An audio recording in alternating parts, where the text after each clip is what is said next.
दोस्तों, हाल ही में एक रिपोर्ट सामने आई कि भारत के एक राफेल को काउंटर करने के लिए चीन की तरफ से 5 J-20 लगाए गए हैं। दरअसल पहले खबर थी कि चीन एक राफेल का मुकाबला करने के लिए 4 J-20 को तैनात कर रहा है, लेकिन अब खबर सामने आई कि एक राफेल का मुकाबला करने के लिए चीन ने 5 J-20 को लद्दाख में तैनात किया था। उसके बाद से ही J-20 पर जो है सवाल उठना शुरू हुए हैं, लेकिन हम आपको बताएंगे कि किस प्रकार से राफेल के आगे चीन का J-20, जिसे वो स्टील्थ विमान बोलता है, वो फेल नजर आया है। एक्सपर्ट्स की राय भी आपको सुनाएंगे, लेकिन पहले दोनों फाइटर प्लेन में क्या डिफरेंस है वो हम आपको बताते हैं।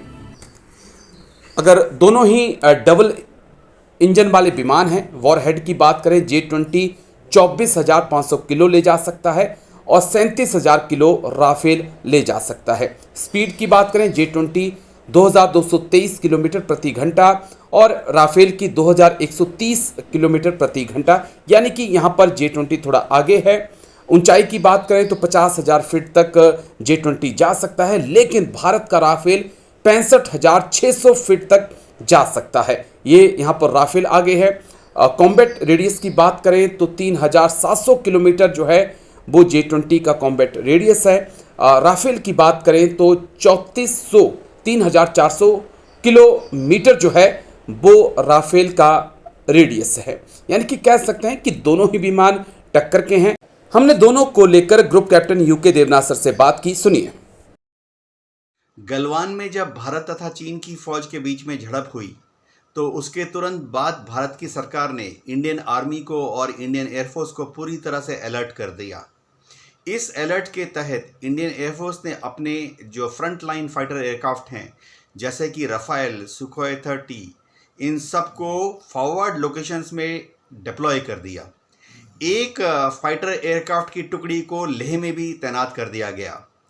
गौरतलब बात यह है कि इसके भय से चीन ने भी अपनी एयरफोर्स के जो डिटैचमेंट हैं उनको तिब्बत में अलग अलग चीन के जो एयरबेस हैं, जैसे कि दोनशुन, खोतान, काशगार या शिगात्से में डिप्लॉय किया।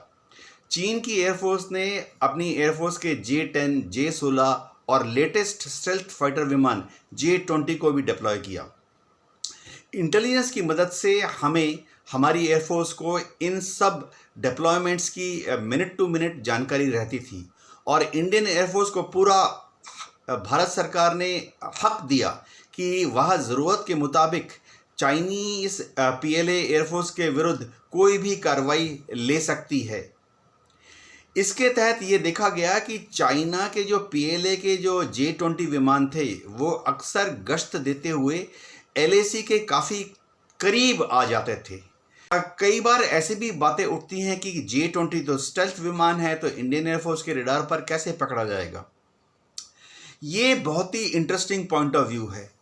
बाल्टाल में गलवान में जब एक्शन चालू हुआ उसके बाद ये देखा गया कि अक्सर J-20 जब बॉर्डर के साथ उड़ते थे तो हमारी एयरफोर्स के जो फाइटर कंट्रोलर थे वो अपनी रेडार की फ्रीक्वेंसी को चेंज करते थे, यानी X band, K band, KU band, L band, S band, और इस तरह से जब अलग अलग फ्रीक्वेंसी पे चेंज करते थे तो ये देखा गया कि कुछ समय के लिए, कुछ क्षणों के लिए J-20 की जो लोकेशन थी वो हमारे रेडार पर दिख जाती थी।